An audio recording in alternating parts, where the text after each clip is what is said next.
ये कहानी मुझे आश्चर्यजनक और अविश्वसनीय दोनों लगी जब मैंने इसे पढ़ा। डॉक्टर लॉयड जॉन ओगिलवी पहले प्रेस्बाइटेरियन चर्च के पास्टर थे लॉस एंजलिस कैलिफोर्निया में, और यहां तक कि 1995 से 2003 तक यूनाइटेड स्टेट्स सीनेट के पास्टर के रूप में भी कार्य किया। Doctor Lloyd John Ogilvy Kansas city से घर लौट रहे थे। उन्हें एक कार्यक्रम में भाषण देना था, और जब वे लॉस एंजलिस से लैक्स हवाई अड्डे पर वापस जा रहे थे तो उड़ान के दौरान एक आपातकालीन स्थिति उत्पन्न हो गई, जिसके बारे में यात्रियों को बाद में पता चला। लैक्स टावर ने कॉकपिट को कॉल करना शुरू कर दिया और उन्हें बताया कि आपके विमान में बम होने का खतरा है जो फट सकता है। खतरा यह है कि बम विस्फोट करने के लिए सेट किया गया था जैसे ही आप लैक्स में उतरेंगे, और यह तब विस्फोट करेगा जब आप 1524 मीटर पर पहुंचेंगे। विमान कैंसस से लैक्स के आधे रास्ते पर था और उसे समझदारी की जरूरत थी। इस बारे में उन्हें ईश्वरीय हस्तक्षेप चाहिए था, और कुछ नहीं बल्कि वास्तव में परमेश्वर के हस्तक्षेप से पायलट ने इसका पता लगा लिया, और यही उसने कहा, चलो डेनवर में उतरते हैं। डेनवर 1609 मीटर ऊपर है समुद्र तल से, और वो विमान सुरक्षित रूप से डेनवर कोलोराडो में उतरता है, और उसमें एक भी जान नहीं गई। क्या मैं आज आपको बता सकता हूं, परमेश्वर के पास हमेशा डेनवर कोलोराडो होता है जो आपको विस्फोट से बचाता है। यह केवल स्वाभाविक रूप से नहीं, बल्कि मैं आत्मिक दुनिया के बारे में बात कर रहा हूं। जब आपको लगता है कि आप आंतरिक रूप से विस्फोट करने वाले हैं, तो वो कोई ऐसी जगह आपको दे देता है जो डेनवर जैसी हो। तो एक ऐसी जगह खोजें जहां आप जा सकें, और जो केवल परमेश्वर दे सकता है। यही दाऊद की प्रार्थना थी। वो अधिक ऊंचाई की तलाश कर रहा था, क्योंकि अंदर से वो टूटने लगा था। उसकी दुनिया बिखर रही थी, सब कुछ जल रहा था, और उसे पता नहीं था कि क्या करना है। उसकी भी हालत वैसी ही थी जहां परमेश्वरीय हस्तक्षेप चाहिए था। एक तरह से उसे डेनवर को खोजने की जरूरत थी। मैं इसे आपके लिए पढ़कर सुनाता हूं। यह भजन 61 है। इसमें लिखा है, पृथ्वी के छोर से मैं तुझे पुकारूंगा। ये आ रहा है, ये वो बम है जो दाऊद में विस्फोटित हुआ है। जब मेरा हृदय इस शब्द को व्याकुल है। कितने लोगों ने पहले वो व्याकुलता महसूस की है? कितने लोग इस समय व्याकुल महसूस कर रहे हैं? मुझे लगता है मैं अकेला ही हूं। व्याकुलता। दाऊद ने कहा, मुझे डेनवर ले चलो, उस चट्टान पर जो मुझसे ऊंची है। और उसने ये कहा, क्योंकि तू मेरे लिए शरण स्थान रहा है, शत्रु से बचाने वाला एक मजबूत किला। मैं तेरे निवास में सदा वास करूंगा, मैं तेरे पंखों की छत्र छाया में भरोसा रखूंगा। ये सिर्फ एक प्रार्थना से कहीं ज्यादा था। ये दाऊद की पुकार थी, उसके दिल से निकली हुई पुकार, जो कहती थी, मुझे उस चट्टान तक ले चलो जो मुझसे ऊंची है। मुझे एक ऐसी ऊंचाई दो जहां ये चीज मेरे दिल और मेरी आत्मा के अंदर ना फूटे। पूरे भजन में प्रार्थना को अक्सर रोना कहा जाता है, और महान अंग्रेजी उपदेशक चार्ल्स स्पर्जन ने यह कहा, उन्होंने कहा, प्रार्थना की सबसे अच्छी शैली वो है जिसे रोने के अलावा और कुछ नहीं कहा जा सकता। भजन संहिता की पुस्तक के मेरे अध्ययन में रोना शायद नंबर 1 पर हो सकता है। मैं ये कहने का साहस करूंगा, ये सभी पुस्तकों में प्रार्थना शब्द का नंबर 1 पर्याय है। भजन संहिता के पुस्तक में 150 अध्यायों में ये दर्जनों बार आता है। मैंने पुकारा, मैंने प्रभु को पुकारा, मैंने गड्ढे से तुझे पुकारा, मैंने संकट में तुझे पुकारा, मैं टूटने से तुझे पुकारता हूं, जब विस्फोट होता है मैं तुझे पुकारता हूं। दाऊद की प्रार्थना भजन 61 में एक रोना है। ये एक रोना है क्योंकि दाऊद का जीवन व्याकुल है, और जो कुछ भीतर हो रहा है उसे व्यक्त करने के लिए कोई शब्द नहीं है, क्योंकि कई बार यही एक रोना होता है। एक रोना समझ से परे होता है। ऐसे कोई शब्द नहीं होते जो इसे व्यक्त कर सके। व्याकुलता केवल दुर्गम परिस्थितियों से ही निपटना नहीं है, बल्कि वास्तव में आपके अंदर जब कुछ चल रहा हो, कोई घुटन भावनाओं से, तो ऐसी भावनाओं से निपटना है जो आपके अंदर चल रही हैं। तब जब आपको लगता है सब कुछ आपके खिलाफ है, अब कोई रास्ता नहीं बचा, आपको लगता है कि सब कुछ न केवल बंद हो रहा है बल्कि सब कुछ उलझ रहा है, कि आपकी पूरी दुनिया आपकी आंखों के सामने ढह रही है। ऐसा कुछ भी नहीं है जो अछूता ना हो। बच्चों से लेकर शादी तक, नौकरी से लेकर आर्थिक, स्वास्थ्य से लेकर मन, अवसाद, सब कुछ बिखरने लगता है। सब कुछ, आपकी दुनिया ढह जाती है। आप सो नहीं सकते, आपको भूख नहीं लगती, आपका पेट जकड़ा हुआ है। ये वो स्थिति है। और भजन 61 उस दृष्टिकोण से लिखता है टाइम स्क्वायर चर्च। ये तब है जब दाऊद भाग रहा है, लेकिन ये भाग रहा है शाऊल से नहीं, जिसे हम में से कई लोग जिन्होंने बाइबल पढ़ी है समझते हैं ये एक दुष्ट राजा था, एक राजा जो असुरक्षित था और जानता था कि दाऊद उसके स्थान पर होगा। दाऊद शाऊल से नहीं भाग रहा था, वो अपने ही बेटे अबशालोम से भाग रहा था। ये दाऊद का बेटा है जिसने विद्रोह किया, अपने पिता से राज्य चुराया, और शायद अपने ही पिता दाऊद को मार डाला होता अगर वो उसे पकड़ लेता। वास्तव में उसे खोजने की कोशिश करने के लिए लोगों का एक समूह लगाना शुरू कर दिया था उसने। तो वो अपने बेटे से भाग रहा था, किसी दुष्ट राजा से नहीं। वो उस बेटे से भाग रहा है जिसे वो प्यार करता था। दोस्तों, आप जानते हैं ये क्या है? जब दर्द परिवार से आता है तो वो दर्द अलग होता है। दर्द अलग होता है जब वो एक बच्चा, एक जीवन साथी होता है, जब वो ऐसी व्यक्ति होता है जिसका मांस, खून और डीएनए से आपका संबंध है। यही भजन 61 है कि दुनिया टूट रही है, और दाऊद इसलिए टूट रहा है क्योंकि उसके और उसके परिवार के सदस्य के बीच जो हो रहा है। दाऊद पुकारता है, मुझे चट्टान पर ले चल, जो मुझसे भी ऊंचा है वहां ले चल, बेटा मेरा विद्रोह कर रहा है। मुझे चट्टान पर ले चल, क्योंकि मेरा बेटा विद्रोह कर रहा है। मुझे चट्टान पर ले चल, मेरे जीवन पर मृत्यु वारंट है। मुझे चट्टान पर ले चल, मैंने अभी अभी अपना घर खोया है, मेरे पास कोई जगह नहीं है जाने के लिए, और मेरा परिवार बिखर रहा है। और ये वही स्थिति है जिसे हम व्याकुलता कहते हैं, व्याकुलता महसूस करना। दाऊद व्याकुल होकर पुकार रहा है कि अगर मैं डेनवर नहीं पहुंचाया गया तो मैं फट जाऊंगा। अगर मैं अधिक ऊंचाई पर, अधिक ऊंची जमीन पर नहीं पहुंचा तो मुझे पता नहीं मैं कैसे आगे बढ़ पाऊंगा। ये कोई आश्चर्य की बात नहीं है जब दाऊद कहता है, मुझे किसी आश्रय, किसी मजबूत गढ़, किसी किले पर ले चलो। वो कह रहा था, मुझे परमेश्वर के पास ले चलो। वो कहना चाहता था कि प्रार्थना न केवल मुझे ऊपर ले जाती है, ये वचन 2 है, वो चट्टान जो मुझसे ऊंची है, बल्कि प्रार्थना मुझे ईश्वर के करीब ले जाती है। वो वचन 4 है, मुझे अपने भवन में रहने दो, मुझे अपने पंखों की छत्र छाया में रहने दो।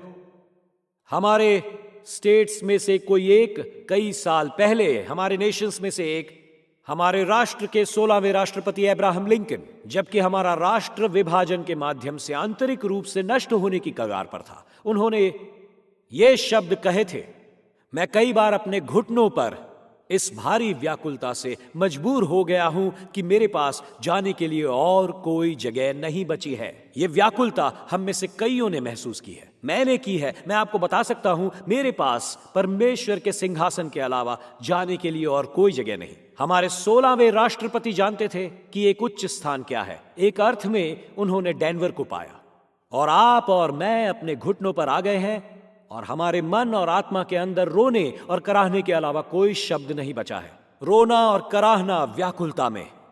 कभी कभी मेरे पास सिर्फ रोना और कराहना रह जाता है। ये दोनों शब्द भजन संहिता में हर जगह इस्तेमाल किए गए हैं, क्योंकि दाऊद कभी कराहता है तो कभी रोता है, क्योंकि वो व्याकुल है। स्पर्जन ने आगे कहा, जो कराहना नहीं कहा जा सकता वो अक्सर ऐसी प्रार्थनाएं होती हैं जिन्हें अस्वीकार नहीं किया जा सकता।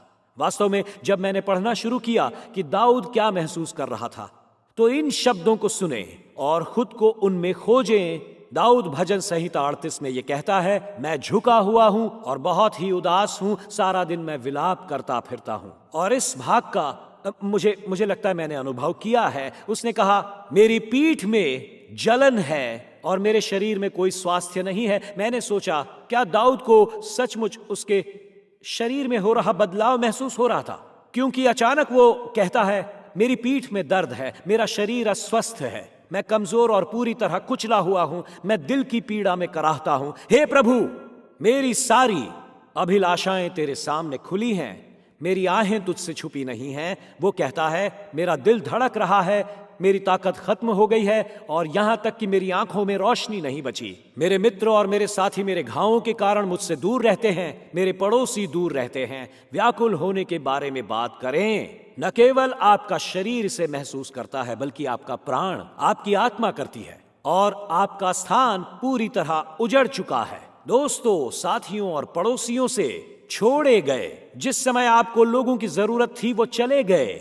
और दाऊद भजन की पुस्तक में परमेश्वर से अपनी प्रार्थनाओं के लिए बहुत सारे अलग अलग शब्दों का उपयोग करता है, लेकिन कराहना और रोना वे शब्द हैं जो तब इस्तेमाल करता है जब वो डेड एंड पर पहुंच जाता है और कहता है कि हर कोई चला गया है, दोस्त, परिवार, साथी, सब कोई।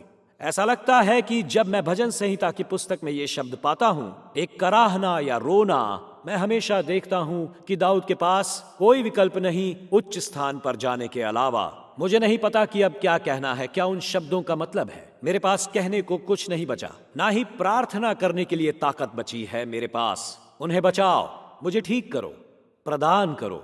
आपके पास शब्द खत्म हो जाते हैं और अब शब्द कराहने और रोने में बदल जाते हैं। जब मेरे पास कोई शब्द नहीं होते प्रार्थना करने के लिए, और जब मूल रूप से मेरी भावना बच जाती है। और इसीलिए आज बस अगले कुछ क्षणों के लिए मैं आपको बताना चाहता हूं कि ये मायने रखता है, क्योंकि कभी कभी प्रार्थना पुकार में बदल जाती है। और मैं आपको इस बारे में बताऊंगा, जब प्रार्थना सिर्फ रोने में बदल जाती है, आपके पास कोई शब्द नहीं होते। ये सिर्फ शाब्दिक रूप से आंसू हैं, लेकिन क्या मैं आज आपको बता सकता हूं, आंसू परमेश्वर से बात करते हैं, कराहना परमेश्वर से बात करती है। कई बार मैं बैठा और मैंने प्रभु से कहा, मैंने कहा मुझे नहीं पता क्या बोलना है, मुझे नहीं पता कि मैं इसमें किस तरीके से आगे बढ़ूं, किस तरीके से कहूं इसे।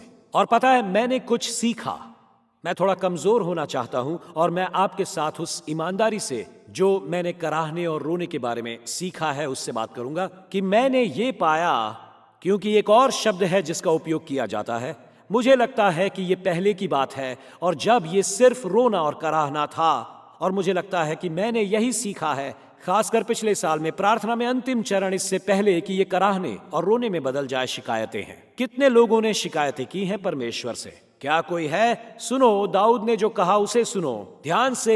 इससे मुझे खुशी हुई कि मुझे पता था कि मैं अच्छी संगति में हूं। उसने कहा, शाम और सुबह और दोपहर मैं शिकायत करूंगा और बड़बड़ाऊंगा। और अगले वाक्यांश को देखो, परमेश्वर नाराज नहीं होते, वो मेरी आवाज सुनेगा। दोस्तों, मैं बस आपको बता रहा हूं, आप जानते हैं क्या? उन शब्दों को फिर से देखें, शाम, सुबह और दोपहर। आप जानते हैं इसका क्या मतलब है? पूरे दिन आप शिकायत करते हैं। मैंने ऐसा किया है पहले, मैं ईमानदारी से बता रहा हूं। मैं हाल ही में परमेश्वर के प्रति बुरा रहा हूं, और मैं उससे नाराज नहीं हूं, लेकिन मैं उनके साथ कुछ बुरा व्यवहार कर रहा था। मैं अभी हाल ही में शारीरिक रीति से ये कह रहा था, और यही मैंने परमेश्वर से कहा। मैंने कहा मेरे साथ कुछ तो गड़बड़ है। मैंने कहा क्योंकि मैं बस यही कह रहा हूं, मैं वहां जा रहा हूं, वे कुछ ढूंढने जा रहे हैं, और मैंने कहा ये बस ऐसा ही है। मैंने कहा ये होने जा रहा है, ये हमेशा होता है परमेश्वर। उसने बस इतना कहा, मैं अंधेरे में जा रहा हूं। और मैं आपको बता दूं, मैं गया और कुछ भी गलत नहीं था, और मैं बस वहां बैठा हूं और सोच रहा हूं, मुझे पता है कुछ गड़बड़ जरूर है, मुझे पता है कि ये है। और मैंने बस यही कहा परमेश्वर से, मैंने बस यही कहा, क्या आप मेरी जिंदगी में चीजों को थोड़ा आसान बना सकते हैं प्लीज? क्या आप में से किसी ने पहले इन शब्दों को कहा है? मैंने कहा क्या आप बस मुझ पर नरमी से बरत सकते हैं? मैंने कहा सब कुछ एक प्रोडक्शन है, क्या आप मुझे बस कुछ जीत नहीं दिला सकते? मैंने कहा मुझे लगता है कि मुझे बिल्कुल पता नहीं क्या चल रहा है, मैं सब सुनिश्चित करना चाहता हूं कि मैं अकेला नहीं हूं। परमेश्वर से बस इतना कहा, बुरा व्यवहार किया। वो पूरी पीछे की टीम हाथ ऊपर कर रही है, शायद उन्होंने भी ऐसा कुछ किया है पहले। मैंने परमेश्वर से कहा, हर बार जब मैं जीतता हूं, मैं अपने कंधे पर देखता हूं जैसे मैं विस्फोट होने के लिए तैयार हूं। मैंने कहा क्या मैं बस जीत सकता हूं? और यही मैंने परमेश्वर से कहा। मैंने कहा मुझे केक का आनंद लेने के लिए बस कुछ मिनट दीजिए, मैंने पहले ही हार मान ली है, मैं अपना केक तो खा लूं। मैंने कहा मैंने उसे छोड़ दिया है, लेकिन मैंने कहा आप जानते हैं मैं कितनी बार केक पकड़ता हूं और ये मेरे हाथों में खराब हो जाता है, मैं इसे खा नहीं पाता। मैं कहता हूं धन्यवाद बबूम, और वो फट जाता है, गया हाथ से। और इसलिए मैं सोच रहा हूं परमेश्वर मुझे बस इस सब से ब्रेक दे दो, मेहरबानी करो मुझ पे। और परमेश्वर बहुत दयालु है, मुझे आपको ये बताना होगा। और यहां मैं पहुंच गया हूं क्योंकि उस मैला बादल वाली बातचीत के बीच वो क्लाउडी टॉक, कमाल की बात है ना कि इसके बीच परमेश्वर आपकी आवाज सुन सकते हैं। इस बात को सुनिए, इस वचन ने मुझे आशा दी, आपको ये सुनने की जरूरत है, आप सभी शिकायत करने वालों को। इसे सुनिए, ये भजन 64 है। वो कहता है, मेरी आवाज सुनो हे परमेश्वर मेरी शिकायतों में। वो कहते हैं, जब मैं कह रहा हूं मुझे केक चाहिए और इसे खाओ और बस मुझे एक, परमेश्वर कहते हैं यहां तक कि जब तुम क्रोधित होते हो तब भी तुम्हारी आवाज मैं सुनता हूं। परमेश्वर बहुत दयालु है। मैं आभारी हूं, बहुत बहुत आभारी हूं इस बात का कि एक आवाज है जिसे परमेश्वर अपने बच्चे के रूप में मेरी शिकायत में भी मुझे सुनते हैं। और मैं बस कहूंगा, परमेश्वर धन्यवाद, धन्यवाद, थैंक यू। मैं आपको बताऊंगा जो मैंने सीखा है। मैं चाहता हूं आज हम जिस समाज में और संस्कृति में रहते हैं, मैं उन लोगों को अधिक से अधिक महसूस कराना चाहता हूं कि जैसे जैसे हम इन वर्षों में प्रवेश रहे हैं, इन नए हालात में, वास्तव में लोग मसीही भाषा नहीं समझते हैं। मसीही भाषा को आज लोगों को समझाना पड़ता है। ऐसी चीजें जो आप चर्च में पले बड़े लोगों के लिए समझ सकते हैं, आज हम जिस समाज में रहते हैं वो हमारे द्वारा कहे गए कुछ शब्दों और चीजों को नहीं समझता है। और इसीलिए कभी कभी चाहे आप उपदेश दे रहे हो या गा रहे हो, आपको वहां रुकना पड़ता है और रुक कर समझाना पड़ता है। और सिर्फ ये न मान ले कि लोग बाइबल में कोई कहानी या धारणा जानते हैं। एक भजन जो मुझे बहुत पसंद आया, एक गाना जो मेरे लिए एक बहुत ज्यादा मतलब रखता है और मैंने इसे गाया। मैं इसे अपने अपार्टमेंट में गाता हूं, इसे न्यूयॉर्क की सड़कों पर मैंने गाया। खूबसूरत गाना है ये, आप इस सब के योग्य हैं। मुझे वो गाना बहुत पसंद है। लेकिन इस गाने में एक हिस्सा आता है जिसे हम गाते हैं, और अब शायद मैं सोच रहा हूं कि जब आप ये शब्द बोलना शुरू करते हैं तो लोग क्या सोचते हैं। दिन और रात, रात और दिन। ये क्या कहता है? धूप जलाओ। जैसे जब कोई व्यक्ति ये सुनता है तो क्या सोचता होगा कि क्या ये चर्च 8th एवेन्यू पर धूप खरीदता है और उन्हें जलाता है? क्या ऐसा करता है? दोस्तों, मैं आपको बता दूं, हमें लगता है कि हम और हम में से कुछ लोग कह रहे हैं धूप जलाओ। ऐसे लोग हैं जो इसे समझते नहीं हैं। वो बस कहते हैं आप अपनी धूप जलाओ। पर ये क्या मतलब है इसका? आखिर क्या है ये धूप का जलाना? क्या है ये? मेरी बात सुनिए। भजन 141 कहता है, हे प्रभु मैं तुझे पुकारता हूं, मेरे लिए जल्दी कर। जब मैं तुझे पुकारूं तो मेरी आवाज पर कान लगा। मेरी प्रार्थना तेरे सामने धूप के समान गिनी जाए। मेरा हाथ ऊपर उठाना संध्या की भेंट हो। और धूप जलाने के समय लोगों की पूरी भीड़ बाहर प्रार्थना कर रही थी। प्रकाशित वाक्य 5:8। और जब उसने इसे ले लिया तो 4 जीवित प्राणी और 24 बुजुर्ग मेमने के सामने गिर पड़े। हर एक के पास एक वीणा थी और वे धूप से भरे हुए सोने के कटोरे पकड़े हुए थे जो परमेश्वर के लोगों के लिए प्रार्थनाएं हैं। धूप जलाना कोई जलती हुई सुगंधित छड़ी नहीं है, ये संतों की प्रार्थना है। यही है, ये सिर्फ एक छवि, ये एक छवि है, संतों की प्रार्थनाओं का एक रूपक। यही है वो। लेकिन यहाँ वो हिस्सा है जो मैं इन शास्त्रों को पढ़ते समय पूछता रहा, धूप और प्रार्थना आपस में क्यों जुड़ी हुई हैं? वे 2 चीजें क्यों जुड़ी हुई हैं? ठीक है, इसके लिए तैयार हो जाइए, मैं बताने वाला हूं। शुरू करते हैं। मेरी बात ध्यान से सुनिए, क्योंकि आपके पास प्रार्थना और धूप है। यहां मेरा सरल विचार है कि मैं क्यों सोचता हूं कि प्रार्थना और धूप एक दूसरे से जुड़े हुए हैं। क्योंकि धूप तब तक काम नहीं करती जब तक आग ना हो। हम प्रार्थना करते हैं क्योंकि या तो हम परमेश्वर के लिए जल रहे होते हैं, लेकिन ज्यादातर क्योंकि हमारे जीवन में चीजें जल रही होती हैं। आमतौर पर यही कारण है। और कितने लोग हैं जो इसकी गवाही दे सकते हैं? धूप तब तक काम नहीं करती जब तक आग ना हो। आग जरूरी है, या तो मेरे प्राण में आग है या मेरे घर में आग है या उन चीजों में से एक है, लेकिन किसी भी तरह से वो आग प्रार्थना पैदा करने वाली है और मैं परमेश्वर के पास जाऊंगा इस विश्वास के साथ कि वो कुछ करेंगे। मुझे इसमें एक साइड नोट जोड़ना है। जब आप धूप की वेदी लेते हैं जो पुराने नियम निर्गमन की पुस्तक में वापस जाती है, जब वे धूप जलाते थे तो वो बलि की बदबू और वेदी पर डाले गए खून को ढक देती थी। वो बलि की बदबू और वेदी पर डाले गए खून को ढकने के लिए बनी थी। तो वो धूप बत्ती का उपयोग किस लिए करते थे? यहां बदबू आ रही है तो वो बदबू को छिपाने के लिए धूप बत्ती का उपयोग करते, ताकि वो बदबू उसमें दब जाए। ठीक है, मेरे शब्दों को माफ करें। क्या आपकी स्थिति बदबूदार है? प्रार्थना करें। क्या आपकी शादी बदबूदार है? हाथ मत उठाइए प्लीज, जो मैं आपको बताने जा रहा हूं बस। क्या आपकी शादी बदबूदार है? परमेश्वर को पुकारें। क्या आपकी नौकरी बदबूदार है? मैं आपको इतना ही बताऊंगा, जो भी हो, जो भी आपके हालात हों, अगर वो जल रहे हैं, अगर वो बदबूदार हैं, तो वो समय है परमेश्वर को पुकारने का। वो समय आ गया है। ये जरा ज्यादा भारी लग सकता है। ऐसा लग सकता है कि हालात जल रहे हों, लेकिन यही वो हिस्सा है जो हमें प्रार्थना करने के लिए प्रेरित करता है। आपको तैयार करने का इससे बेहतर तरीका नहीं है प्रार्थना में परमेश्वर के पास जाना जब आप व्याकुल महसूस करते हैं। ये है, हमें एक ऐसी जमीन ढूंढनी है जो हमसे ऊंची हो। आसपास की हर चीज, यहां रिश्ते बदबूदार हैं और वो जल रहे हैं। मैं व्याकुल हूं, व्याकुलता महसूस कर रहा हूं। फिर यही वो क्षण है जब हम परमेश्वर को पुकारते हैं। यही वो क्षण है जब हम हमसे ऊंची एक जगह चाहते हैं, और ये वो जगह है। दाऊद हमें इसके बारे में बताता है। हिजकिय्याह ने इसका अनुभव किया। देखिए, यहां है वो अच्छी खबर। जब आपके पास शब्द खत्म हो जाते हैं, कराहना और रोना अभी भी वैध प्रार्थनाएं हैं।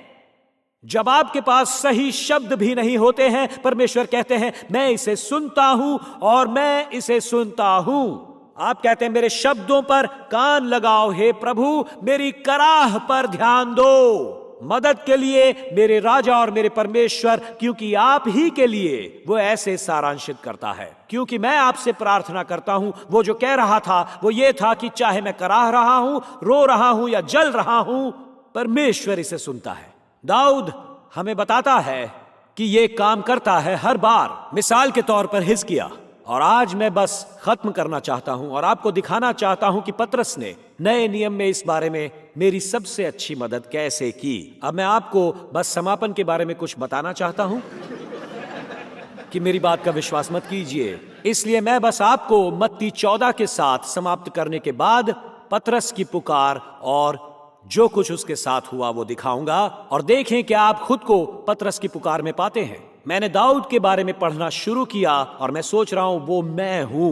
मैंने कहा हे परमेश्वर, मैं कुछ चीजों के लिए प्रार्थना कर रहा हूं। मेरा गैस खत्म हो गया है, मेरे पास कोई शब्द नहीं बचा है, मेरे पास कोई शब्द नहीं है। कभी कभी मैं बैठा रहता हूं और चेहरे पर आंसू बहने लगते हैं और मैं बस कराहने लगता हूं और परमेश्वर आपने बस इतना कहा है, और परमेश्वर कहते हैं मैं जानता हूं। अच्छी बात है, वो जानते हैं। और कभी कभी आप बस वहां बैठे होते हैं, आंसू बहने लगते हैं, आपके पास कहने को कुछ नहीं, और वो कहते हैं मुझे इन आंसुओं का मतलब पता है। कई बार हमारी प्रार्थनाएं रोने में बदल जाती हैं, और आपने देखा है यही होता है। पतरस के पास 3 शब्द बचे हैं, ऐसा लगता है उसके टैंक में। और मैं आपको एक कहानी पढ़कर सुनाऊंगा, क्योंकि हम मत्ती 14:22 पे इसे समाप्त करेंगे। तुरंत यीशु ने शिष्यों को नाव में चढ़ाया और अपने आगे दूसरी तरफ जाने के लिए कहा।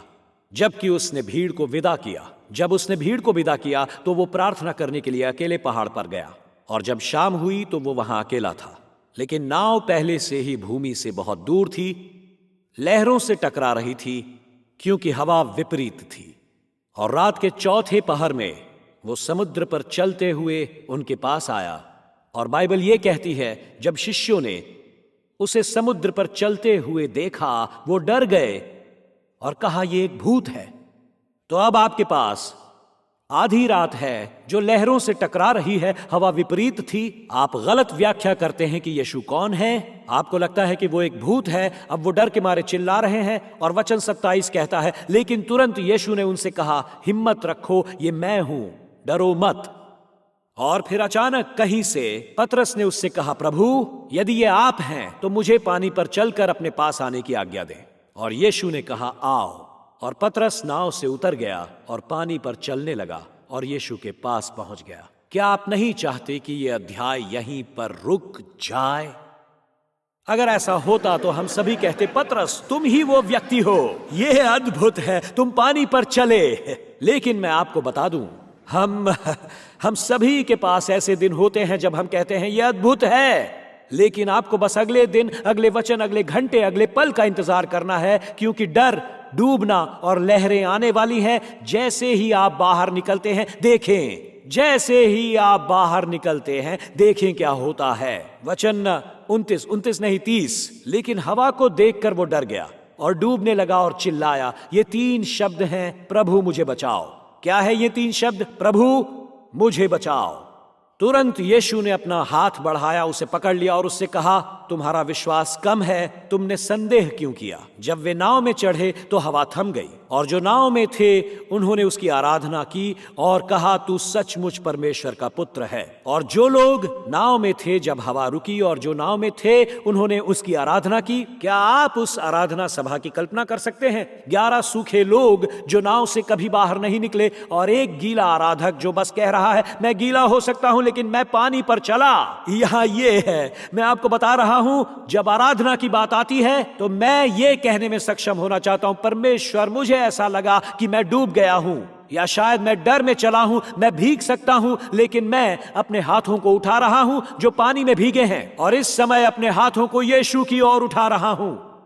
सोचिए जरा, केवल वो शब्द जो बचे थे, परमेश्वर मुझे बचाओ, 3 शब्द। मुझे ये भी नहीं पता कि वो सिर्फ मेल खाने के लिए था, नहीं, क्योंकि वो सब नीचे चला गया और फिर अचानक डर आ गया और फिर वो कहता है, और मैं इस पर जोर देना चाहता हूं, वो डूबने लगा। वो 3 चीजें, उसके पास सिर्फ यही चीजें थी और वो कहता है, बल्कि पुकारता है। यहां रोना और कराहना है, व्याकुल भाषण है, प्रभु मुझे बचाओ, प्रभु मुझे बचाओ। मेरे पास इससे ज्यादा कुछ नहीं है, मेरे पास आपके लिए कोई थियोलॉजिकल बातें नहीं है परमेश्वर, लेकिन प्रभु मुझे बचाओ। बस 3 शब्द, वो 3 शब्द, प्रभु मुझे बचाओ।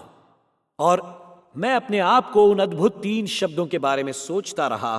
मैं आपको यहां बस थोड़ी उम्मीद देना चाहता हूं। मुझे लगता है कि कुछ प्रकाशन हुआ है यहां। मैं अपने जीवन में भी इसे देखना शुरू कर रहा हूं और मुझे उम्मीद मिली। मैं आपको ये 2 पॉइंट जल्दी से बता दूं। मैं बात करना चाहता हूं डूबता हुआ शिष्य और एक जीवन उद्धारकर्ता के बारे में। एक डूबता हुआ शिष्य, लेकिन एक बहुत करीबी उद्धारकर्ता।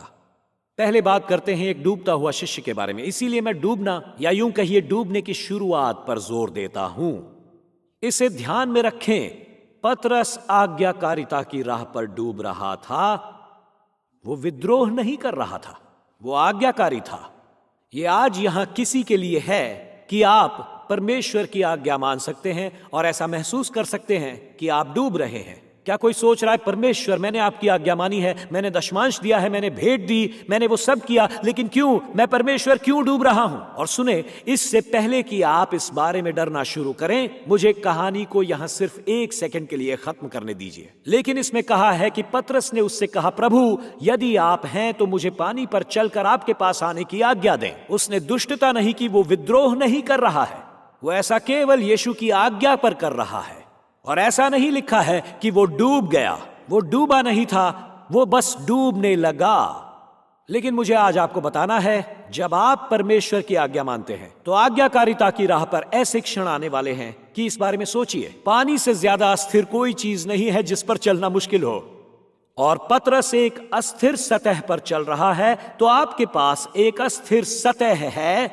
चलने के लिए एक अस्थिर सतह, आप पर हवा चल रही है और डर आपको व्याकुल करने की कोशिश कर रहा है।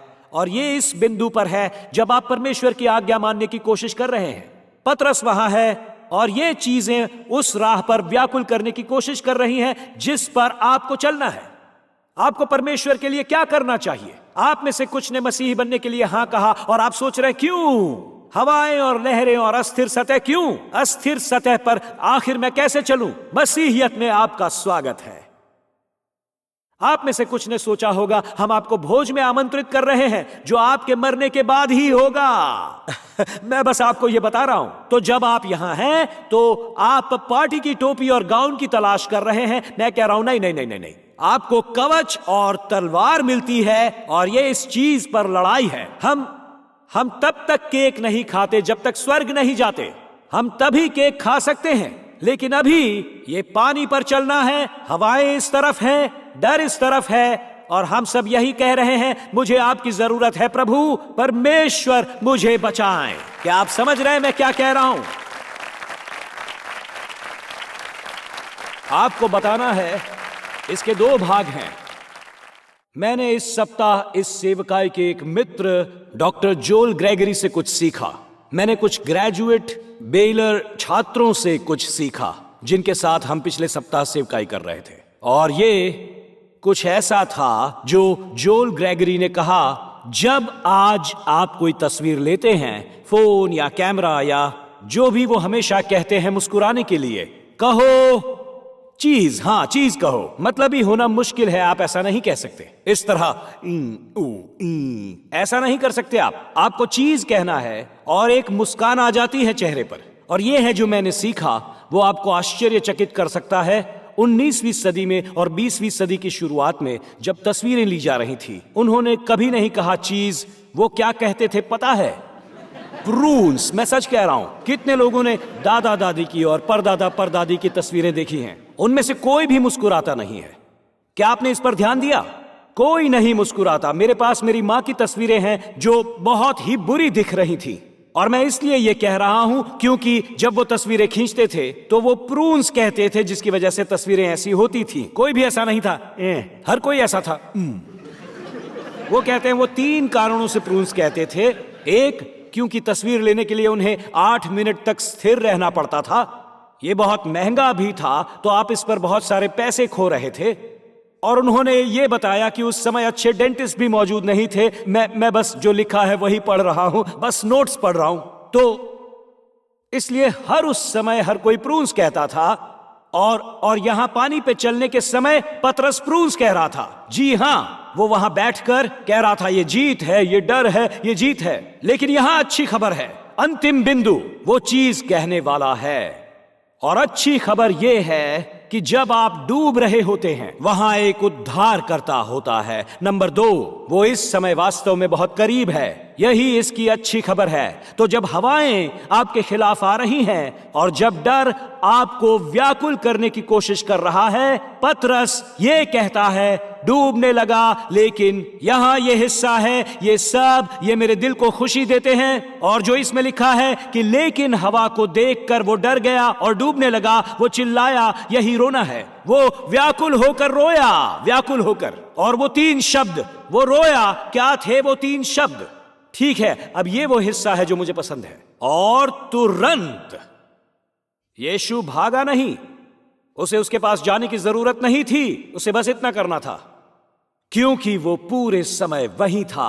उसे बस अपना हाथ बढ़ाना था, क्योंकि जहां आपको लगता है कि वो दूर है, वहां वो आपके बहुत ही पास होता है। आपके बेटे बेटियों को पुकारता है, वहां से वो अपने बेटे बेटियों को पुकारता है। हालेलुया! वो ठीक वहीं पर है। यही बात मुझे चौंकाती है। यीशु उसके पास जाने की जरूरत उसे नहीं पड़ी। वो अपना हाथ बढ़ाने के लिए काफी करीब था उसके, इतना ज्यादा करीब कि 3 शब्द उसने सुने जिसका यहां उल्लेख है। और मुझे और भी एहसास होने लगा है, और ज्यादा इसे मिस ना करें। प्रभु ने मुझे बचाया एक डूबते हुए आदमी से, डर से घिरे हुए उस आदमी के 3 शब्द।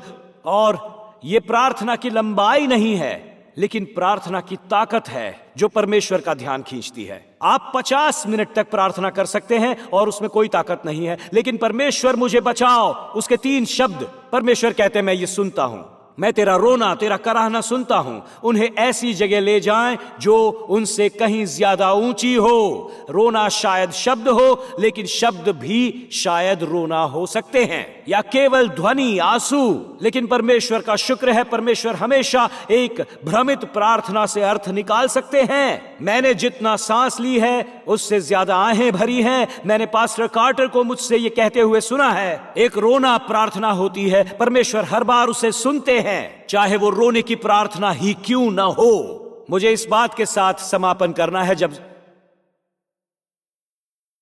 जब सिंडी और मैं कुछ साल पहले बैठे थे, हम अपने बच्चों के निर्देशक के साथ बैठे थे। यह हमारे जीवन का एक समय था जब हम डेट्रॉइट में थे। हमारे 4 बच्चे 9 साल से कम उम्र के थे। घर अस्त व्यस्त था और इसलिए बहुत कुछ चल रहा था, और इसलिए हमने अपने बच्चों को निर्देशक के पास लेकर जाने का फैसला किया। हमने उन सभी को बेसमेंट में रखा। हमने कहा कि जब तक हम बच्चों के निर्देशक से बात करते हैं तब तक वो वहां नीचे खेलेंगे। और वो एक अकेला आदमी था, उसके बच्चे नहीं थे, वो सेवकाई चला रहा था। कुछ सवाल मत पूछिए मुझसे, बस सुनिए। तो जब हम उससे बात कर रहे थे और अचानक हमें बेसमेंट से रोना सुनाई दिया। और उसने कहा हमें रुकना होगा। क्या हमें रुकना चाहिए? हाँ। और मैंने कहा नहीं, मुझे वो रोना पता था, उसने सोफे पर मेरी जगह छीन ली है, बस यही वजह से वो रो रहा होगा। मैंने कहा देखो लड़ाई मत करो, इसे छोड़ दो। और उसने कहा ठीक है, लेकिन वो ऐसे बैठा था जैसे वो परेशान था। हम जानते थे कि उस रोने का क्या मतलब है, क्योंकि हमने पहले भी वो रोना सुना है। उसने मेरी जगह ले ली है, मैं पहले वहां बैठा था और हम बस हमारा काम करते रहते थे। जब भी ऐसा कुछ होता था, बच्चों में लड़ाइयां, इतने में एक और सुनाई दी। मैंने कहा ये मैंने एक कीड़ा देखा वाला रोना है। मैंने कहा बस यही है, मुझे रोना पता है। और मैंने कहा हमारे वहां नीचे मकड़ियां हैं, उसने कोई कीड़ा देखा होगा इसलिए बच्चा रो रहा है। पर वो लोग ठीक हैं, वो सब इस समय सोफे पर खड़े होंगे। हम ये सब अच्छी तरह जानते हैं, मुझे लगता है वो सब ठीक हैं। और मैंने कहा अपनी कहानी जारी रखो कि हम कैसे मदद कर सकते हैं सिंडी और मैं। और फिर अचानक हमने सुना और सिंडी और मैं उठकर चल दिए। और उसने कहा आप कहां जा रहे हो? मैंने कहा मुझे वो रोना पता है, ये मुझे चोट लगी वाला रोना है। और वो बस वहां बैठा था, उसे समझ में नहीं आ रहा था हिलना है या नहीं। मैंने कहा हम उनके माता पिता हैं, हम जानते हैं कब दर्द होता है और हम वो दर्द वाला रोना भी जानते हैं, क्योंकि वो हमारे बेटे बेटियां हैं। और हम जानते हैं कि उसी पल भागकर हमें उनके पास पहुंचना होगा। आप इसे नहीं समझते हैं, लेकिन हम उसे अच्छी तरह समझते हैं। ये वही है जो शास्त्र हमें बताता है। मैं आपको ये अंतिम वचन देता हूं, ये इब्रानियों के अध्याय 2 वचन 17 में है। मैं इसे किंग जेम्स से पढ़ना चाहूंगा, क्योंकि यहाँ एक विशेष शब्द है जो मैं नहीं चाहता आप चूके। मैं इसे आपके लिए हाईलाइट करूंगा। जब मैं ये वचन पढ़ूं मेरे साथ खड़े हो जाइए, क्योंकि जब आप माता पिता होते हैं आप अपने बच्चों का रोना जानते हैं। और इब्रानियों 2 एक उद्धारकर्ता के बारे में है जो ये जानता है। तो इसे सुनिए। इसलिए वो सभी बातों में अपने भाइयों के समान बना, ताकि वो एक दयालु और विश्वास योग्य महायाजक और परमेश्वर से संबंधित चीजें बन सके, ताकि लोगों के पापों के लिए सुलह कर सके। यहां यह अब आता है वचन 18, क्योंकि उसने यीशु ने खुद परीक्षा में पढ़कर दुख उठाया। और ये यहां आता है, वो परीक्षा में पढ़ने वालों की सहायता कर सकता है। आप में से कुछ सोचेंगे ये कौन सा शब्द है जो इतना ज्यादा महत्वपूर्ण हो सकता है? आपके अधिकांश अनुवाद कहेंगे सहायता के लिए आना, मदद के लिए आने के लिए। लेकिन यह शब्द मुझे पसंद है। ये एक पुराना अंग्रेजी शब्द है। और सुनो, मुझे पता है अभी एक बूढ़े आदमी की तरह मैं लग रहा हूं, क्योंकि मैं हूं, लेकिन कभी कभी मुझे खुद को ओल्ड किंग जेम्स वर्जन की बाइबल पढ़ना बहुत अच्छा लगता है। और ये शब्द बहुत शक्तिशाली है। मैं आपको बताता हूं इसका क्या अर्थ है। सकूर शब्द का अर्थ है रोने की ओर दौड़ना। ये रोने की ओर दौड़ना है। ये एक सोफे पर बैठकर ये जानना है कि ये एक बग रोना है, उसने मेरी जगह ले ली वाला रोना है। लेकिन ये रोना मुझे चोट लगी वाला है, और इसलिए जितनी जल्दी हो सके वहां पहुंच जाओ। और यही ये कहता है, हम एक उद्धारकर्ता की सेवा करते हैं जो हर बार रोने की ओर दौड़ता है। हालेलुया। दोस्तों, मुझे लगता है कि यह जानना महत्वपूर्ण है कि हमारा यीशु रोने की ओर दौड़ता है, मुखर नहीं जाता। बल्कि हम में से कुछ लोग आज यहां बैठे हैं और बस रो रहे हैं। क्या मैं आज आपको आशा दे सकता हूं? हमारा उद्धारकर्ता रोने की ओर बढ़ता है, हमें बार बार ये दिखाता है। भजन में, भजन 18:6, मेरे संकट में मैंने प्रभु को पुकारा और मेरी पुकार हालेलुया उसके कानों तक पहुंची। भजन 116:1 सुनिए ये क्या कहता है, मैं प्रभु से प्रेम करता हूं क्योंकि उसने मेरी पुकार सुनी। भजन 120, मेरे संकट में मैंने प्रभु को पुकारा और उसने मुझे उत्तर दिया। दाऊद बार बार रोने का उपयोग करता है। रोना अस्पष्ट है, लेकिन इसका अर्थ परमेश्वर के लिए है। रोना व्याकरणिक रूप से सही नहीं है, लेकिन यह परमेश्वर को समझ में आता है। एक रोना शायद उन सभी धार्मिक सीमाओं में फिट नहीं होता जो शायद सेमिनरी बनाना चाहती हैं, लेकिन जब तक वो स्वर्ग तक पहुंचता है, मुझे परवाह नहीं ये किसी धर्मशास्त्री के मानकों पर पार होता है या नहीं। एक रोना शब्दहीन हो सकता है, लेकिन ताकत और जुनून के साथ बोलता है। आंसू प्रार्थना है। आंसू बोलते हैं जब हम नहीं बोल सकते। जब हम रोते हैं तो परमेश्वर कहते हैं, मैं तुम्हें एक ऐसी जगह पर ले जाऊंगा जो तुमसे ऊंची है। मैं तुम्हें डेनवर ले जा सकता हूं। मैं तुम्हें 1609 मीटर पर ले जा रहा हूं। मैं तुम्हें एक ऐसी जगह ले जा रहा हूं, तुम्हें बस इतना करना है, पुकारो, परमेश्वर मुझे बचाओ। वो आपको पकड़ लेता है। आप बदबूदार हो, वो आपकी बदबू दूर करता है। परमेश्वर कहते हैं, चलो अभी प्रार्थना करते हैं और जो कुछ भी चल रहा होगा मैं तुम्हें बचाऊंगा। वो रोने की ओर बढ़ेगा। कभी मत कहो कि मुझे प्रार्थना करना नहीं आता। अगर आप रोना जानते हो तो आप प्रार्थना करना जानते हो। अगर आप कराहना जानते हो, क्या आपने कभी अपने घर को देखा और कहा आह? आपने बस प्रार्थना की। क्या आप जानते हो इसका क्या मतलब है? मैं यहां तक पहुंच गया हूं, यही मैं सुनता था। मेरे पिताजी कहते थे कि बैग भर रहा है। बस मैं यहां तक पहुंच गया हूं। मैं पहले भी ऐसा ही रहा हूं, कभी कभी कई दिनों तक, और आप बस यही कहते रहते हो। मेरे पास कहने के लिए कुछ नहीं है, पर मैं तेरी आवाज और शिकायतें सुनता हूं। ऐसा परमेश्वर कहते हैं। मैंने परमेश्वर से कहा है, मैंने सुबह दोपहर और रात कहा। मैंने कहा ओ, मैंने कभी कुछ कहा ही नहीं, मैंने तो कुछ खास सुना ही नहीं। परमेश्वर कहते नहीं, ऐसा करने की जरूरत ही नहीं है। मैं हूं ना, मैं उसका हिस्सा बनूंगा। वो रोने की ओर दौड़ता है, वो रोने की ओर दौड़ता है।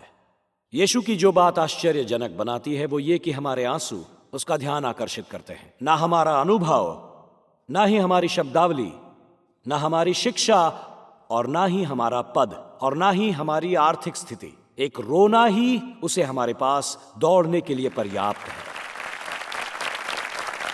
हम ऐसे समाज में रहते हैं जहां अगर आपके पास पैसा है, आपके पास शक्ति है, आपके पास लोग हैं, चीजें तेजी से होने लगती हैं क्योंकि आप उसके लिए पैसे देते हैं।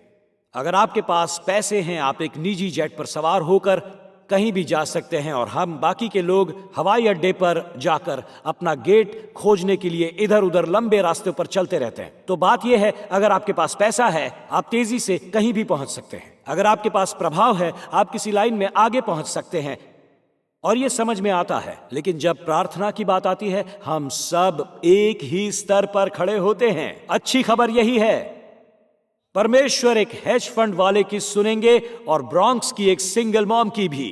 परमेश्वर एक ब्रॉडवे अभिनेता की सुनेंगे और परमेश्वर एक पिता की भी सुनेंगे जो जानता नहीं कि शायद उसकी नौकरी खतरे में पड़ सकती है। आप एक सुविधा स्टोर में काम कर सकते हैं या आप कोई बहुअरब कंपनी में काम कर सकते हैं, और वो सभी का रोना बिल्कुल एक जैसा होता है। परमेश्वर उनमें से हर एक को सुनते हैं। सुनिए, आपके नाम के आगे डॉक्टर हो सकता है या आपके नाम के आगे डिप्रेस्ड हो सकता है, इससे कोई फर्क नहीं पड़ता। परमेश्वर को पुकारिए और वो फौरन उस रोने की ओर दौड़ता है। तो आप जो भी हैं और जहां भी हैं, चाहे आप अमेरिका के आसपास की दुनिया से देख रहे हैं या ऑनलाइन देख रहे हैं, और आप बस ये कह रहे हैं सब कुछ जल रहा है, मेरे पास अब बस कुछ नहीं बचा, मैं डूबने लगा हूं और मुझे बस परमेश्वर की जरूरत है और ये जानने की कि उसका हाथ वहां पर है। क्या आज हम ये कर सकते हैं? Balcony, main floor. अब मेरे साथ बने रहिए, चलिए मेरे साथ यूक्रेन, मेरे साथ रहिए जर्मनी, मेरे साथ रहो बार्बाडोस। हम आपके लिए प्रार्थना करने वाले हैं। हमारे लिए ऑनलाइन कर्मचारी हैं जिनके लिए हम बहुत आभारी हैं, लेकिन एक पल के लिए व्यक्तिगत रूप से, क्या हम इसे यहीं पर डेनवर बना सकते हैं? हम इसे डेनवर बनाने जा रहे हैं क्योंकि आप में से कुछ सोच रहे हैं कि अगर मैं इस जगह को छोड़ देता हूं तो मैं फट जाऊंगा। क्या हम इसे वो स्थान बना सकते हैं जहां हम कह सके परमेश्वर मुझे एक चट्टान तक ले जाए जो आपसे ऊंचा है? क्या हम बस ये कह सकते हैं कि क्या ये धूप बत्ती की जगह हो सकती है? यहां से धूप उठने दो, यहां से धूप उठने दो। कितने लोग बस यही कहेंगे, मेरे जीवन में बहुत कुछ जल रहा है, मेरे जीवन में बहुत कुछ जल रहा है, कुछ चीजें जल रही हैं। क्या हम इस जगह को एक पल के लिए बना सकते हैं? वो ऊंची जगह, क्या हम अपने आप को परमेश्वर को सौंप सकते हैं और कहना है मुझे ये परमेश्वर को देना है? बालकनी, मेन फ्लोर, मुझे सौंपना है परमेश्वर को, अपने आप को। क्या आप बस जैसा कि हम गाना शुरू करते हैं, आप इसके योग्य हैं सुबह, दोपहर और रात? क्या आप यहां वेदी के सामने आएंगे और कहेंगे मैं डेनवर के पास खड़ा हूं, मैं डेनवर में उतरने जा रहा हूं, मैं अभी डेनवर जा रहा हूं और पवित्र आत्मा को अंदर आने दे। आइए, आगे आइए, हम प्रार्थना करेंगे। आइए मेरे साथ, आप सभी बातों के योग्य हो। आ जाओ, बालकनी आओ, मेन फ्लोर आओ।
sing it, you sing it.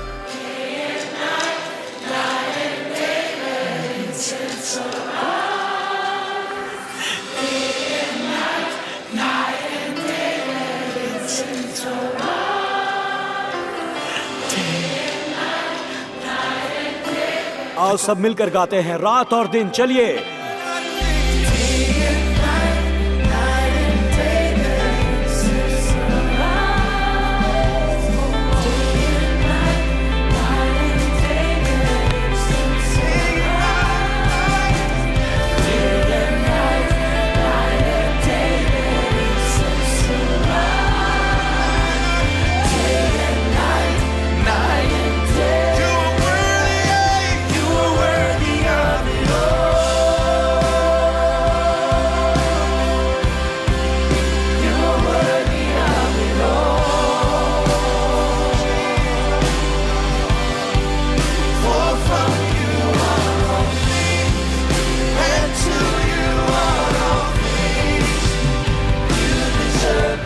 आखिरी बार आप इसके योग्य हैं। चलिए सब मिलकर मेरे साथ गाइए। चलिए balcony, main floor.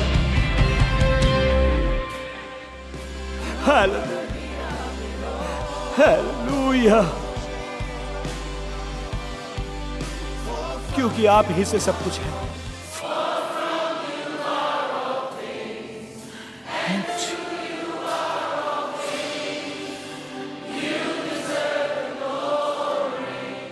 Hallelujah, hallelujah. देखो इस वेदी पर जो लोग हैं, बस एक पल के लिए मेरी तरफ देखिए एक बार, फिर मैं आपके साथ नीचे उतरूंगा। मैं बस, मेरी आत्मा में एक कराह, एक रोना है, और वही कराह और रोना कहता है कि मैं डूबने लगा हूं। आप भी मेरी तरह हाथ उठाइए अगर लगता है कि मैं डूबने लगा हूं। यहां है अच्छी खबर, आप रोते हो और यही आप रोते हो, और फिर अचानक वो वही है, वो वही है, और वो कहता है मैं तुझे डूबने नहीं दूंगा, मैं तुझे डूबने नहीं दूंगा, मैं तुझे डूबने नहीं दूंगा। वो वही है, वो वही है। और आप में से कुछ के पास शब्द नहीं है, आपके पास शब्द नहीं है। आप कह रहे हैं मेरे पास नहीं है, ना ही मेरे पास कहने का और कोई तरीका है। मुझे तेरी चंगाई चाहिए, मुझे तेरा स्पर्श चाहिए। ये जल रहा है, मुझे बस चमत्कार की आवश्यकता है, मुझे तेरी आवश्यकता है। और यहां अच्छी खबर है, वो इसे अभी कर सकता है, वो इसे कर सकता है, वो अभी आकर सब कुछ ठीक कर सकता है। तो धूप जलाएं, ये संतों की प्रार्थना है। ये प्रकाशित वाक्य अध्याय 5 है। ये संतों की प्रार्थना। धूप कैसे काम करता है? जलनी चाहिए। इसलिए मैं मान रहा हूं कि आप मेरे साथ जुड़ रहे हैं और जल रहे हैं, चीजें जल रही हैं। तो अचानक यही वो समय है जब प्रार्थना अच्छे से काम करती है, और अचानक हम उसे पुकारते जा रहे हैं। क्या हम अभी हाथ उठाकर ये कर सकते हैं? चलो बस एक पल के लिए फुसफुसाओ।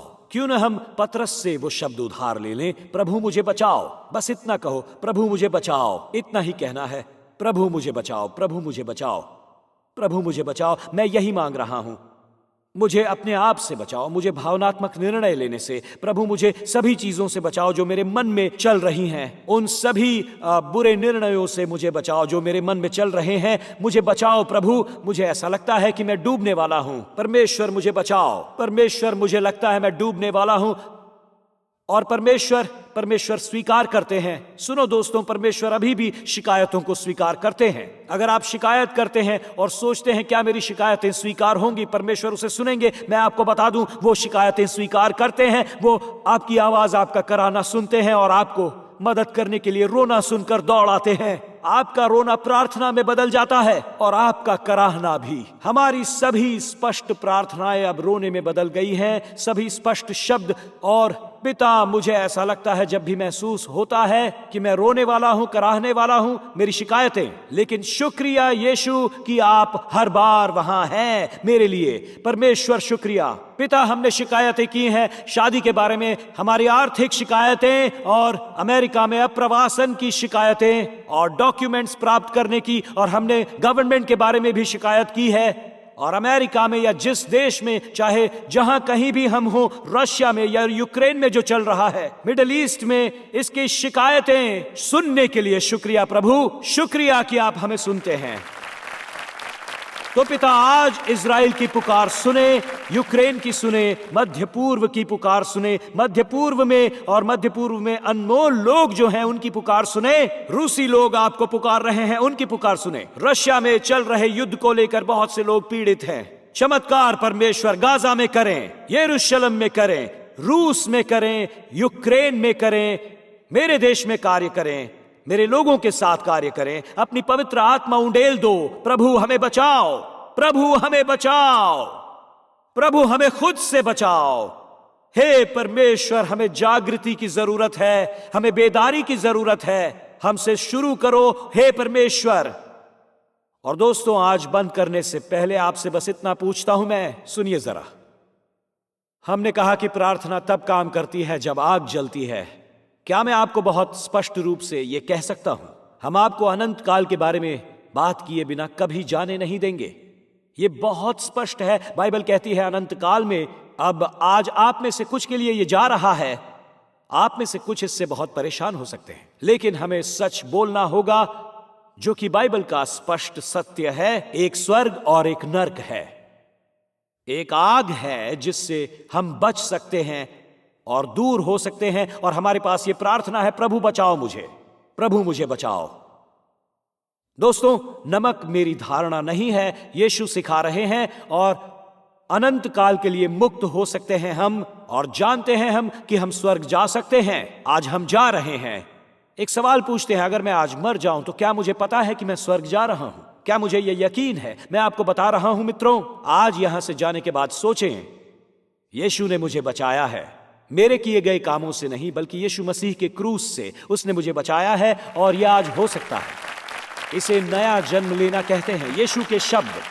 क्योंकि कोई भी इंसान, यीशु ने यह नहीं कहा, कोई भी इंसान स्वर्ग के राज्य को तब तक नहीं देख सकता जब तक कि वो फिर से न जन्म ले। मैं कोई भी हूं, मुसलमान, यहूदी, कैथोलिक, प्रोटेस्टेंट या जो भी, इनमें से कोई भी काम नहीं करता। और कभी भी ये मत कहना, कभी मत कहना कि मैं टाइम स्क्वायर चर्च से हूं इसलिए स्वर्ग जा रहा हूं। मैं आपको बता दूं, मैं जानता भी नहीं आप कहां जाएंगे, क्या होगा आपके साथ। ये इमारत आपको नहीं बचा सकती, हम या ये चर्च आपको नहीं बचा सकता, सिर्फ यीशु मसीह आपको बचा सकता है, एकमात्र व्यक्ति। तो बस इस बात को समझ लें। तो यहां आपको पूछना होगा, ओके पास्टर टिम, मैं फिर से नया जन्म कैसे ले सकता हूं? क्योंकि नए जन्म का मतलब तो यही है, जैसे शारीरिक जन्म वैसे ही आपका एक आत्मिक जन्म हो, और आत्मिक रूप से दूसरा जन्म कैसे होगा? ABC जितना सरल है। ए, ये स्वीकार करना कि हम सभी पापी हैं, हम सब अंदर से टूटे हुए हैं, और मैं पहला हूं, और मैंने खुद से सब गड़बड़ कर दी है। लेकिन यीशु के लिए परमेश्वर का शुक्र है, हम सभी टूटे हुए हैं। आप इसे किसी नुस्खे, किसी कार्यक्रम से ठीक नहीं कर सकते। यकीन मानिए, मैं ये ठीक नहीं कर सकता। फिर भी विश्वास करो कि परमेश्वर ने 2000 साल पहले अपने बेटे को मेरे पापों के लिए मरने के लिए भेजा, मेरी पाप स्थिति ठीक करने के लिए। वो एक ऐसा जीवन जिएगा जो मैं भी नहीं जी सकता, और मुझे स्वर्ग और क्षमा देगा जिसके योग्य भी नहीं हूं मैं। और ये अभी आपके साथ हो सकता है। आप अपने अच्छे कामों की वजह से स्वर्ग नहीं जाते। मैंने किसी को चोट नहीं पहुंचाई, किसी को मारा नहीं, कि मैं एक अच्छा इंसान हूं। अगर ऐसा ही था तो यीशु को क्रूस पर क्यों मरना पड़ा? ये बाल शोषण का सबसे बुरा मामला होता। मैं तुम्हें नीचे भेजने जा रहा हूं, परमेश्वर अपने बेटे यीशु से कहते हैं, और तुम क्रूस पर मरने जा रहे हो और उस दुख से गुजरोगे तुम। लेकिन फिर मैं इन सभी लोगों से, दुनिया भर के लोगों से बात करता हूं, आपको स्वर्ग जाने के लिए सर्वश्रेष्ठ प्रयास करने होंगे। ये समझ में भी नहीं आता कि ये कितना बड़ा है।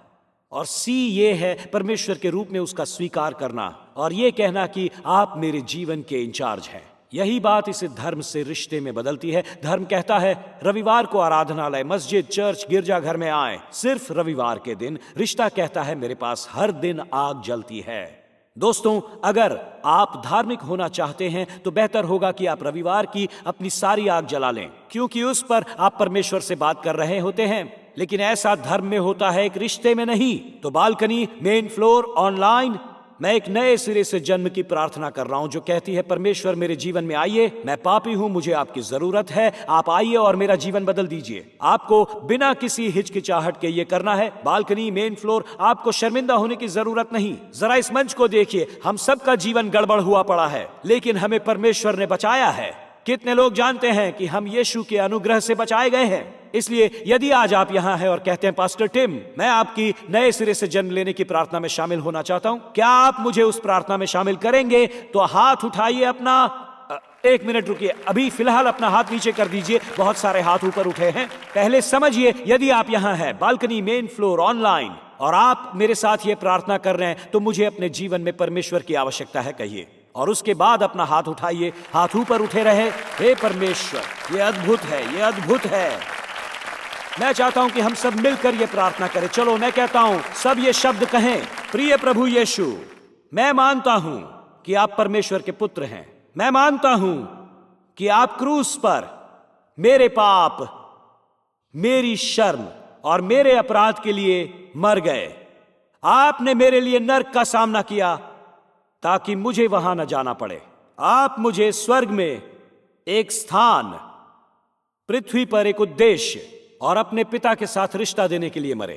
आज प्रभु यीशु, मैं अपने पाप से मन फिराकर नए सिरे से जन्म लेता हूं। चलिए इसे मेरे साथ जोर से कहिए। परमेश्वर मेरे पिता हैं, यीशु मेरा उद्धार करता है, पवित्र आत्मा मेरा सहायक है, बाइबल मेरा मार्गदर्शक है, और यीशु के नाम में स्वर्ग मेरा घर है। और सभी कहेंगे आमीन और आमीन और आमीन और हालेलुया।